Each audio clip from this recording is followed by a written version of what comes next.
Hi folks, it's Pastor Dave here with our Thursday Thoughts, where we say goodbye to the gospel of the week past and look forward to the one to come. And this last Sunday we talked about John chapter 1, that huge universe-spanning chapter that explains our relationship with God and God's relationship to the world. And when I think about this chapter, I think about a song I learned when I was very young. That old Peter, Paul and Mary, Bob Dylan song, Blowin' in the Wind. You had to have heard it, especially if you went to camp. How many roads must a man walk down before they call him a man? And that reveals everything about the way we tend to view the world. We tend to look at each other and assume that we don't matter, that we're not part of the family, that a person has no status until they've walked down X number of roads and done Y number of things, and then they will. And your job is to prove to me that you matter in my life by doing all those things. The problem with that is the Gospel of John chapter 1 turns all of that on its ear. It tells us you do matter.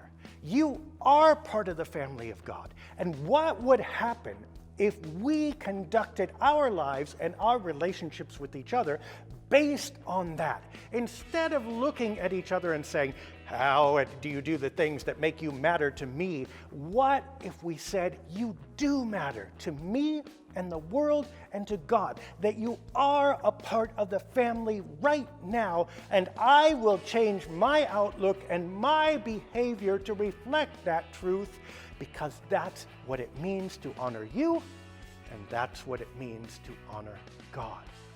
How many things in our world would be different if we took that viewpoint that people matter and are part of the family no matter who they are? It doesn't just change our relationship with each other, put it on its ear either. It changes our relationship with God.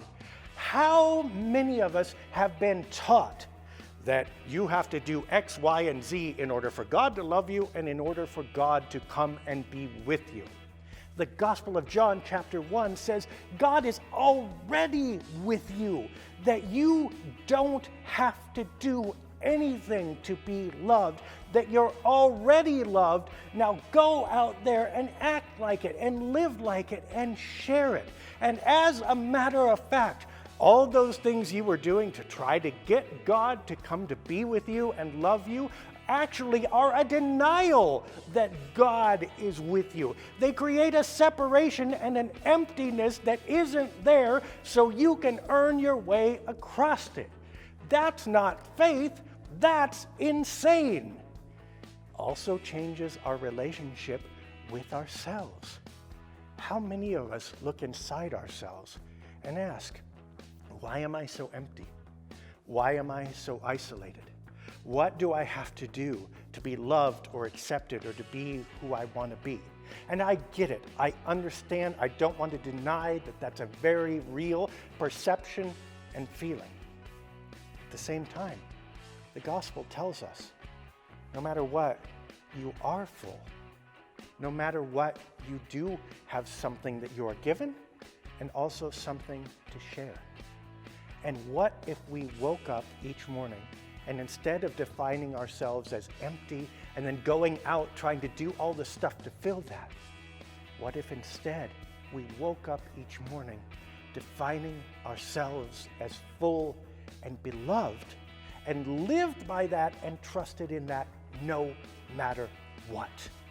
How would our personal lives and our outlook on the world change?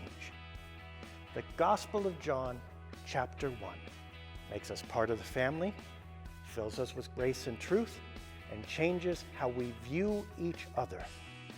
Let us go forth and do those things every day, even if it means we have to turn the world on its ear to get it to follow. That is more truthful and more graceful than whatever it is that we were doing up until now. That's it for John chapter 1. On Sunday, we're going to skip over to Mark chapter 1, where we talk about the baptism of Jesus Christ. We will see you there this Sunday morning.